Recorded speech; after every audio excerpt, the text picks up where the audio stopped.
They're 7-0 and looking to make a statement. Top-ranked Tigard getting its chance in Week 8 thanks to a visit from third-ranked West Linn. What's good, everyone? My name is Orlando Sanchez, and this is Friday Night Flights. So here we go.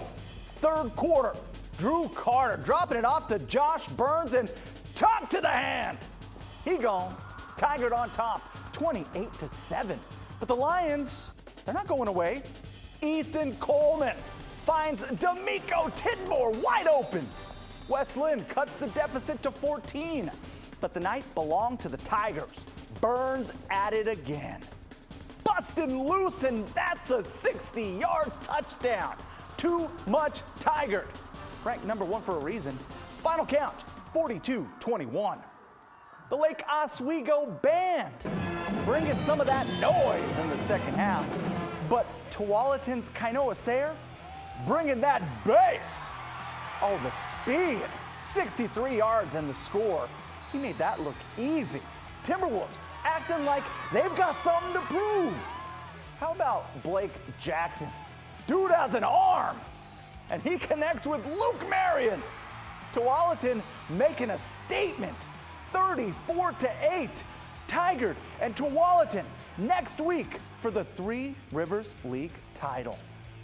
In the Mount Hood Conference, Barlow and Central Catholic both 2-0 in division play. They met last night for a chance at the league title game. And for the second straight year, Central Catholic wins the division. Rams scored on their first 3 possessions and shut down a pretty good Barlow offense. They win big at Hillsborough Stadium, 53-14. They'll play Clackamas, who hosted David Douglas. And the Cavaliers showing why they're in contention. Austin Atkinson falling back and bombs away into double coverage. No problem for Miles Williams, though. That was pretty. Clackamas wins 56-30. In the 5A ranks, 2 teams fighting for a chance at a guaranteed playoff spot. LaSalle visiting Parkrose. It was senior night for the Broncos. Special night for Keenan Lowe's squad. And you got to check this out. This is just a crazy play. Tadrian Jackson, so fast, he's flying through the air. And then on the very next play, there goes that man, Mr. Jackson. 42 yards to the crib. Broncos win it 41-16. They are playoff bound. In the Western Division, Forest Grove and Cleveland battling for 4th place and a chance at next week's play-in game. We'll start with the Vikings visiting St. Helens. And the Forest Grove defense bringing it. Darian Knoll on the blitz, pops the ball loose, and the Vikings, they've got that turnover. Later, St. Helens on the move, but there's Cameron Uloa picking off the pass. Forest Grove goes on to win it 28-14.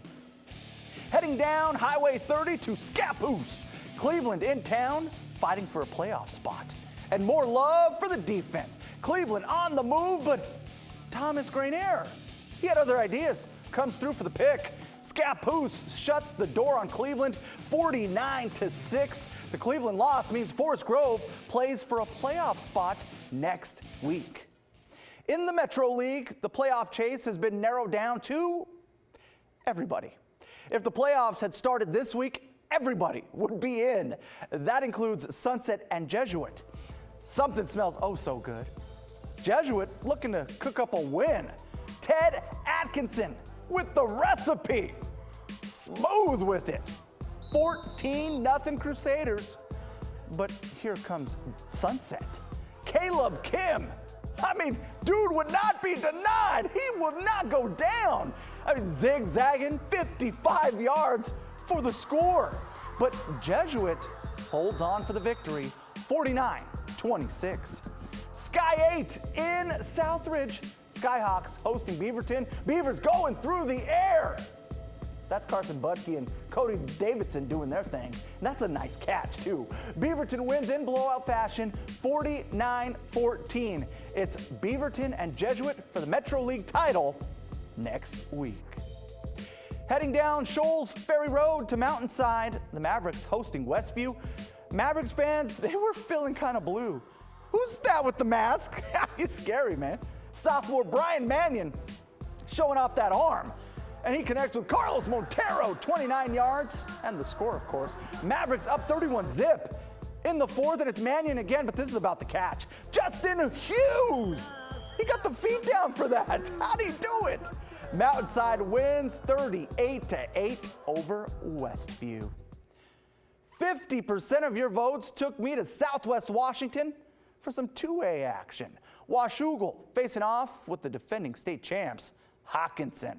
This is your game of the week. Let's get the party started. Little pink out. Hawks hosting the Panthers. We open things up in the first quarter, and it's the home team setting the tone. Peyton Brammer is a bad man. Bam! What a beast. Just like that, it's 6-0 Hockinson. Still in the first, and they're going deep. Levi Crum on the money to Micaiah Juarez. 44 yards for the score. That was good and all, but this was better. Play of the night, do not blink. Tipped and into the hands of Juarez. 80-yard touchdown. Washougal got it going, though, in the second half, putting in that work on defense. Fumble! Tanner Coons, the scoop and score. But it wasn't enough. Hockinson gets the W. Final count, 34-16. Let's stay in Washington. Thursday night football. It featured a top 10 matchup between Camas and Skyview. And if you missed the highlights, here you go. The Papermakers, they jumped out to a 21-3 lead. Looked like it was over.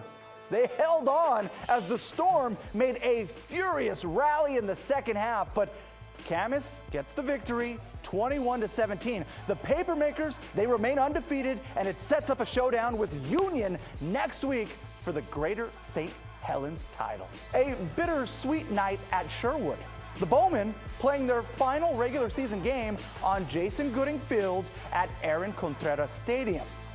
Next fall, the entire school moves to a brand new facility. They close the place out by hosting their Pacific Conference rivals, the Liberty Falcons. Sherwood, sky high for this one, and they came out firing.